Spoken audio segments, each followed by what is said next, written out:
भगवान Parshuram institute of technology. यहाँ बिताए हमने अपने 4 साल 2015 से 2019। इंजीनियरिंग करनी तो नहीं थी, मगर हर इंजीनियरिंग स्टूडेंट की तरह कुछ और ऑप्शन समझ नहीं आता। इसी जगह ने वाकिफ किया मुझे मॉडलिंग से।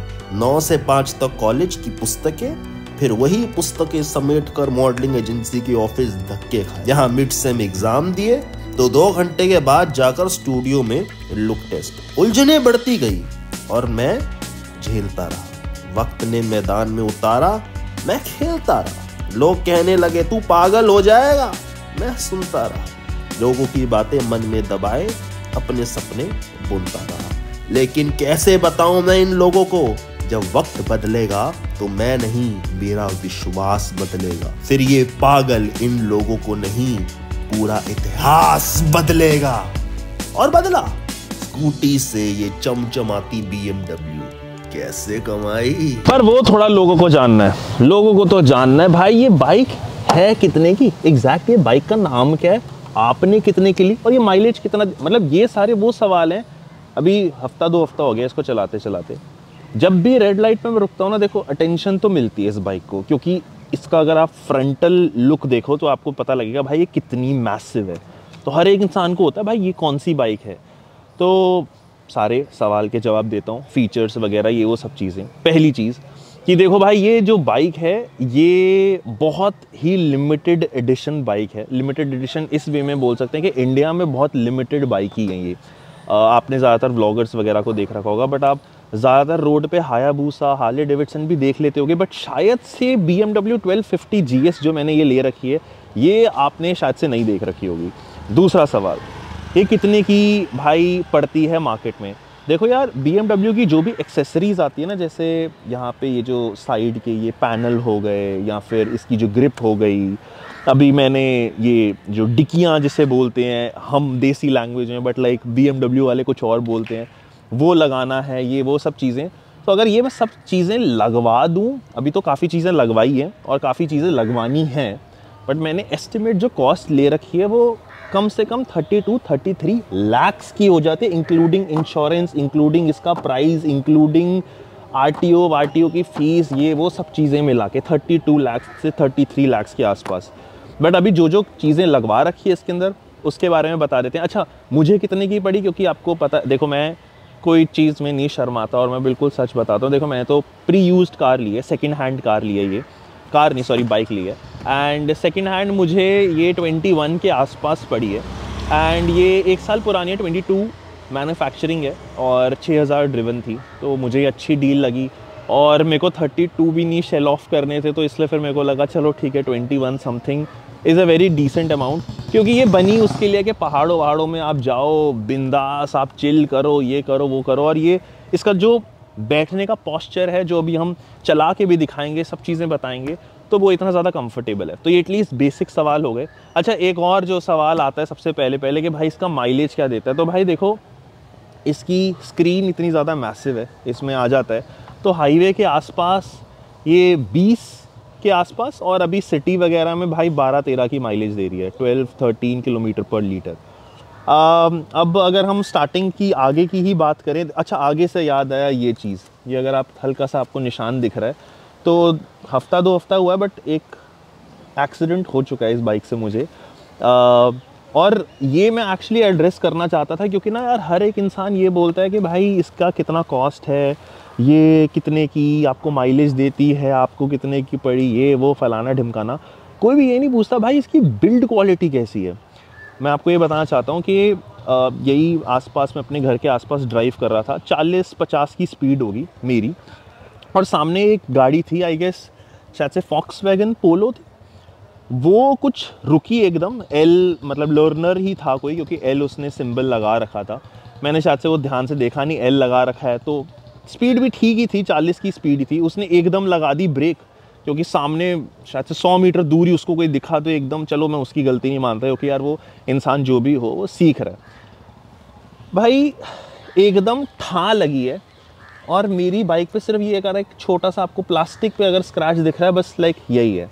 इसके अलावा इस बाइक को कुछ भी नहीं हुआ है। मैं इसकी आपको बिल्ड क्वालिटी की बात बता रहा था। और ये बाइक जैसे कई बार होता है कि बाइक से बंदा उछल के भाई सामने की विंडशील्ड तोड़ देता है। वैसे तो स्पीड भी इतनी कुछ खास नहीं थी, ना ये बाइक इधर उधर होती है। तो इसकी बिल्ड क्वालिटी एंड दूसरी चीज़ इसका braking system is like next level. कई बार लोगों को होता है कि भाई वो ये आगे की जो ब्रेक होती है वो ज़्यादा तेज़ दबा रहते हैं, तो लोगों को दिक्कत आती है कि भाई बाइक ना फिसल सकती है। ऐसा इस चीज़ में कोई प्रॉब्लम नहीं होती। मैं तो यूजुअली आगे की ही ये वाली ब्रेक दबाता हूँ। कभी कभार मैं ये पैर वाली ब्रेक दबाना भी भूल जाता हूँ हाई स्पीड में भी, बट तब भी कोई एज सच टच वुड अभी तक कोई दिक्कत नहीं हुई। मतलब 120 की भी स्पीड चला रहे हो, एकदम आपने ब्रेक दबाई ना, स्किड होगी और बाइक एकदम रुक जाएगी। बहुत अमेजिंग इसका सिक्योरिटी एंड ब्रेकिंग एंड ये सेफ़ है भाई, ये मैं बताना चाहूँगा। दूसरी चीज़, अब हम आगे से ही अगर बात करें भाई, इसकी विजिबिलिटी बहुत ही ज़्यादा ये क्लियर दे देती है, क्योंकि इसके अंदर इवन आप देख भी लोगे यहाँ पे भी BMW वगैरह लिख रखा है। इसकी लाइट्स वगैरह में थोड़ी सी ऐसी सी हो गई, साफ़ करनी पड़ेगी। पर पॉइंट मेरा यहाँ पे यही है कि ये जो लाइट्स हैं भाई, ये अंधेरे में इतनी तगड़ी विजिबिलिटी दे देती है ना। नहीं तो मतलब लाइक मैंने कुछ देखी है बाइक्स यार, जैसे हायाबूसा वगैरह, वैसे तो देखो स्पोर्ट्स बाइक है तो इसका और उसका कंपैरिजन करना नहीं चाहिए, बट उसकी विजिबिलिटी मैंने खुद देख रखी है कि चलो चाहे हाई बीम पे भी मैं चला रहा हूँ बट लाइक इतनी विजिबिलिटी नहीं है इसकी विजिबिलिटी। साथ ही साथ फिर इसकी जो फ्लड लाइट्स यहाँ पे दे रखी है, अब इसे फ्लड लाइट्स बोलते हैं एग्जैक्टली या क्या बोलते हैं, वो भाई बहुत ही ज़्यादा पावरफुल है। मतलब लाइक कोई मुझे समझ आ रहा है, मतलब अभी तक मैं पहाड़ों पे गया नहीं, और ये भी मैं आपसे पूछना चाहता हूँ यार, प्लीज़ आप मेरे को बताओ अगली लोकेशन कौन सी हो। प्लीज़ ये मत बोलना लद्दाख ये वो भाई देखो इसके लिए बाइक नहीं ली है। अब ये बताना कि कौन से धाम में हम जाए, कौन सी ऐसी स्पिरिचुअल जगह पे हम जाए जहाँ पे भाई हमारा दिल कनेक्टेड हो जाए, तो वो चीज़ आप ज़रूर बताना मुझे। तो वो बताओ कमेंट्स में, तभी हम वहाँ का ट्रिप प्लान करते हैं। इंस्टाग्राम के ब्रॉडकास्ट चैनल पे भी आपको बताते हैं, देखो भाई ये रूट होगा। अपने भाई लोग अगर एक आध भी मिलना चाहते हैं, हम बिल्कुल रुकेंगे, तो हम बिल्कुल इंटरेक्ट कर सकते हैं। इसलिए एक बार इंस्टाग्राम पे ज़रूर कनेक्ट कर लेना ब्रॉडकास्टिंग चैनल पे, और कमेंट ज़रूर कर देना, तो मैं आपको ज़रूर बता दूंगा कि भाई कौन सी अगली डेस्टिनेशन मैं प्लान कर रहा हूँ। इसी के साथ ही भाई अब अगर हम इसको चला के भी दिखाएं, तो भाई देखो सबसे पहले तो चलाने के लिए भी बड़ी प्यारी सी इसकी ये की मिलती है BMW की। अब जो ये वाला बटन है और ये वाला बटन है, ये इंडिया में भाई चाहे हम भी 32 लाख दे रहे हैं, बाहर वाले तो शायद से और सस्ती दे रहे होंगे क्योंकि उनको इतनी इम्पोर्ट टैक्स नहीं पड़ता। बट इसका और इसका कोई काम नहीं है, सिर्फ इसका काम है, और वो तो आपको की लगानी भी नहीं है। तो बेसिक अगर आपको कुछ छोटी मोटी चीज़ यहाँ से खोलनी है वहाँ से खोलनी है, उसका काम है। कीलेस है, वैसे तो आप जेब में रखो या फिर इसी के लिए ही कई लोग इस चीज़ को यूज़ करते हैं। ये छोटा सा भाई एक टिफ़िन बॉक्स जैसा एक डब्बा है, यहाँ पे अक्सर लोग रख देते हैं। मैंने एक बार ऐसे स्टाइल में रख दिया था और फिर यहीं पे पड़ी रह गई, इसलिए मैं ये चीज़ अवॉइड करता हूँ और मैं ये चीज़ रखता नहीं हूँ। ये मैं अपनी जेब में ही रख लेता हूँ भाई, और इसको कर देते हैं बंद। तो भाई सिंपल सी चीज़ है, ये चलती तो भाई बड़ी उस्ताद तरीके से है। यहाँ पे आपने कर दिया, उसके बाद भाई इसका बैठने का पोस्चर, तो पहले मतलब लाइक जैसे अब ऑब्वियसली बात है, मेरे पास बाइक्स तो काफ़ी सारी है और ये कोई फ्लॉन्टिंग वाले वे में नहीं बोलना चाहता, बस लाइक बताना चाहता हूँ कि इसकी आप हाइट देखो, मैं 6 फीट 1 इंचज़ हूँ। अब कहीं लोगों को भरोसा नहीं होता तो कोई गाड़ी वाड़ी होगी ना आसपास, उसके साथ में एक बार खड़ा होकर दिखा दूंगा तो आपको पता लग जाएगा। मैं भाई बैठता हूँ, मतलब आप ऐसे टांग रख के भी कर सकते हो, बट ज़्यादा कंफर्टेबल लाइक लोग यही बोलते हैं आप इसका स्टैंड बनी ऐसे स्टैंड रखो, ये पकड़ो, फिर ऐसे बैठो और फिर उसको स्टैंड से आप उतारो। अब यहाँ पे भाई इसको चालू कर देते हैं। सबसे पहले आपको इसकी साउंड सुनाते हैं, जिसमें मुझे नहीं लगता आप ज़्यादा इंप्रेस होने वाले हो। तो ये माइक मैं लगाता हूँ ज़रा साइलेंसर पे,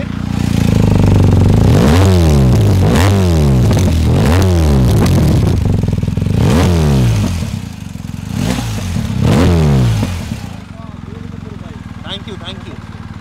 देखो भाई ये रिएक्शन तो आपको मिलेंगे ही मिलेंगे अगर आपने 32 लाख खर्चे हैं तो। चलो मैंने तो 21 खर्चे हैं, बट स्टिल अब ये बंद कर देते हैं, शोर शराबा ज़्यादा हो रहा है।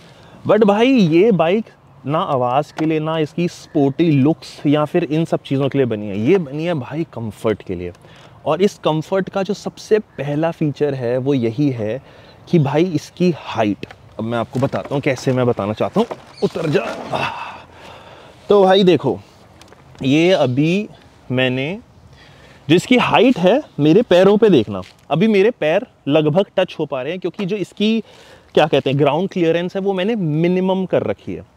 अब ऑब्वियसली बात है अगर मेरे को हाई स्पीड जाना है तो मिनिमम ग्राउंड क्लियरेंस होनी चाहिए तो सही रहता है। रोड्स वगैरह पे भी अगर जैसे ट्रैफिक वगैरह में फंसा हूँ तो भाई मेरे को पूरा पैर चाहिए नीचे ज़मीन पे टच करूँ मैं और उससे मैं अच्छी तरह से इसको कंट्रोल कर पाऊँ। बट अगर मुझे पहाड़ों पे चलानी है या मेरे को कहीं पे ऑफ रोडिंग करनी है जहाँ पे बहुत ज़्यादा खड्डे हैं, स्पीड ब्रेकर्स भी अगर हैं और मुझे वो फील नहीं करने, तो भाई मैं यहाँ पे ये वाला बटन दबाऊँगा। इसको दबाए रखो एंड देन यहाँ पे एक ऑप्शन आती है, ऑन करनी पड़ेगी। देन यहाँ पे एक ऑप्शन आती है ऑटो, ये अपने आप से एडजस्ट करता है, या फिर यहाँ पे आता है मैक्स, जैसे आप देख पा रहे हो मैक्स। अब आप ये देखना ज़रा कि ये बाइक कितनी उठेगी। अभी ऐसे कैमरा से नहीं पता लगेगा कि कैसे उठ रही है, बहुत मुश्किल है आइडेंटिफाई करना, बट आप पैर से देखना भाई कि मेरे पैर कितने ज़्यादा उठ रहे हैं। मैं लगभग ऑलमोस्ट हील्स पे आ जाता हूँ इस बाइक को बैलेंस आउट करने, जो मेरा आराम से पैर बिल्कुल सीधा पड़ा हुआ था, क्योंकि ये बाइक उतनी उठ चुकी है। अब देखो आप, इतनी बाइक उठ गई है, मतलब लगभग 2-3 इंच उठ जाती है, बट इससे पूरा आपको कंफर्ट मिल जाता है। और भाई इसके शॉकर इतने ज़्यादा कम्फी है ना भाई, मैं आपको क्या ही बताऊँ, बहुत कमाल है इसकी ये वाली चीज़। दूसरा भाई इसके अंदर फीचर ही फीचर अत्यंत लोडेड है। जैसे सबसे ज़्यादा इसका मेरे को बढ़िया लगा अभी तक फीचर, अभी तक मैंने यूज़ नहीं करा, और वो फीचर है भाई इसका ये हीटिंग, जो ब्लेड्स होते हैं वो, आपने हीटिंग ब्लेड्स अगर ऑन कर दिया इस बटन से, तो भाई ये जो इसके हैंडल्स हैं ये इतने ज़्यादा गर्म हो जाते हैं। तो अगर आप सर्दियों वर्दियों में चला रहे हो या फिर कुछ ऐसा वैसा वाला हिसाब किताब है, तो ये इतने गर्म हो जाते हैं। क्योंकि मेरे को अभी तक याद है भाई, मैं यही कॉलेज में आया करता था ठंड में, और ठंड में आपको पता है भाई दिल्ली की सर्दी ऐसी होती है कि भाई कॉलेज में आते हैं तो ग्लव्स भी पहन रखे होते हैं, तब भी रेड लाइट पे कर रहा होता हूँ ताकि भाई गर्मी लगे। तो ये पूरे के पूरे जो हैंडल्स हैं ना उसको ही गर्म कर लेते हैं, ताकि भाई आप बस चलाओ, आप 50, 100, 150 किलोमीटर जब तक आपको थक नहीं जाते, जो कि आप बहुत मुश्किल से थकने वाले इस बाइक पे, आप बस चलाते रहो और आप फील करते रहो कि भाई मतलब बाइक कैसी है, आपकी ठंड वाला सीन फील ही मत करो। तो उसके अलावा भाई इसके अंदर बहुत सारे फीचर्स तो आ ही जाते हैं, जैसे कि एक ये क्रूज़ कंट्रोल है। क्रूज़ कंट्रोल भाई मुझे नहीं पता कि ये हैंडल को भी थोड़ा सा हार्ड कर देता है, क्या कर देता है। मैंने क्रूज़ कंट्रोल 40-50 की स्पीड पे ही ऑन करा, जो कि वैसे मैं बैलेंस कर लेता हूँ, बट हैंडल ना थोड़ा सा हल्का सा स्टिफ हो गया, जिस वजह से मेरे को ईजिली मैं बैलेंस कर पाया। ऊपर से फिर बाकी जो इसकी पूरी की पूरी टच स्क्रीन है, अब इसका अगर मेन्यू में जाऊँ और फिर मतलब लाइक ये इस सारी के सारे इस बटन से मतलब लाइक आप हर चीज़ एक्सप्लोर कर सकते हो, इसकी नेविगेशन वगैरह। तो बस वही वाली सीन है कि मतलब लाइक आपके हेलमेट के अंदर भी ब्लूटूथ होना चाहिए, तो भाई आप अपने गाने सुन सकते हो हेलमेट में, जो आपके फ़ोन में चल रही हो वो सारी चीज़ें सुन सकते हो। बाकी भाई इसके बथेरे ऐसे मोड्स वगैरह आ जाते हैं कि डायनेमिक प्रो पे मैं रखता हूँ, डायनेमिक प्रो पे अपनी थोड़ी सी अच्छी परफॉर्मेंस भी आ जाती है, माइलेज भी अच्छी निकल जाती है। एक इसका एंड्यूरो प्रो है, जो कहते हैं कि ऑफ रोडिंग के लिए बढ़िया है, जो अभी तक मैंने एक्सप्लोर नहीं करा, आप लोकेशन बताओगे तो मैं एक्सप्लोर करता हूँ। फिर इसका रेन है, ट्रैक्शन और ज़्यादा अच्छा आ जाता है। फिर एक इसका रोड है जिसपे अच्छी ये माइलेज निकालता है, तो मेरे को लगता है अगर रोड पे मेरी 11-12 की अगर माइलेज आ रही है तो मेरे को अच्छी निकालनी, तो रोड वाला मैं कर सकता हूँ। बट अभी मेरे को डायनामिक प्रो का लगता है, डायनामिक प्रो पे थोड़ी सी आवाज़ भी हल्की सी चेंज हो ही जाती है। तो ओवरऑल भाई यही है लगभग मोटी मोटी बाइक। बाकी एक्सेसरीज़ के बारे में भी बता दिया, ये बैजिंग बूजिंग के बारे में बता दिया, जो बढ़िया सेक्सी सी लग रही है। चलवा के एक बार दिखा, अरे हाँ एक भाई जो अब ज़रा हम बात करते हैं डिसएडवांटेज की। सबसे पहला डिसएडवांटेज भाई बाइकों का, यार देखो मेरे बाल लंबे रहते हैं ज़्यादातर, स्टाइलिंग में दिक्कत आती है कि हेलमेट पहनना पड़ता है, जो कि मेरे लिए भाई बहुत बढ़िया है, बचाता है मेरे को हेलमेट। बट अब वो गाड़ी में वो वाला सीन नहीं होता ना, तो एक वो तो ओवरऑल पूरे बाइक्स का ही है। दूसरी चीज़, स्प्लेंडर बाइक ना बड़ी फेमस है, क्यों? क्योंकि बड़ी ज़्यादा कन्वीनियंट है। भाई मैं बोलता हूँ इसके अंदर वो कन्वीनियंस है। हाँ मतलब लाइक स्प्लेंडर इसमें शायद से 50 आ जाए इस प्राइस में, पर मुझे ऐसा लगता है कि स्प्लेंडर बाइक जितनी ईजी है ना, जितना आप इजीली बैठ सकते हो, खेतों में भी लेके जा सकते हो, कुछ भी कर सकते हो, वैसी चीज़ है स्प्लेंडर वाली। ना हैवीनेस है बुलेट वाली, बट लाइक वो ईजीनेस है स्प्लेंडर वाली, और उतनी ज़्यादा सेफ बना दिए इन्होंने क्योंकि BMW का नाम जुड़ गया। और ऑब्वियसली बात है स्प्लेंडर ऑफ रोडिंग नहीं कर सकती, बहुत और चीज़ें नहीं कर सकती, पर वो सब चीज़ें BMW ने ऐड कर दिया। तो मेरे को लगता है ये better, actually very expensive version of splendour है। और मुझे पता है कि भाई ये क्या ही मैं स्टेटमेंट बोल रहा हूँ, बट हाँ यार मेरे को वैसी फील लगी, जैसा कंफर्ट है, जैसा ये है वो है, तो वो वाली चीज़ तो है ही है। बाकी तो बस यही है भाई, बाकी सारी चीज़ें चेंज हो सकती है कि मेरे को अगर ये शीशा भी थोड़ा ऊपर करना है तो ये भी चेंज हो जाएगा, ये शीशा नीचे करना है ये चेंज हो जाएगा, अगर बाइक ऊपर नीचे करके दिखा दी, लाइटें ऑन करके दिखा दी, उसके साथ ही पीछे भी अगर जो भी बंदा बंदी बैठे हैं उनको भी बहुत कंफर्ट लगी है, स्पॉन्जी स्पॉन्जी सा लगता रहता है। बस यही है यार। चलो अब तुम हम है फुर्सत दो तो हम अपने कॉलेज के पास से फिर से गेड़ी मारें, कोई टीचर वीचर मिले तो उसको बोल दें कि तुमने बोला था ज़िंदगी में मैं कुछ कर नहीं पाऊंगा, और उनको मैं दिखाऊं ज़िंदगी में तो हम बहुत कुछ कर रहे हैं। तो बस लाइक यही है, बस जाता हूँ, अभी तो बहुत कुछ उखाड़ना है। तो चलो यार, बाय बाय।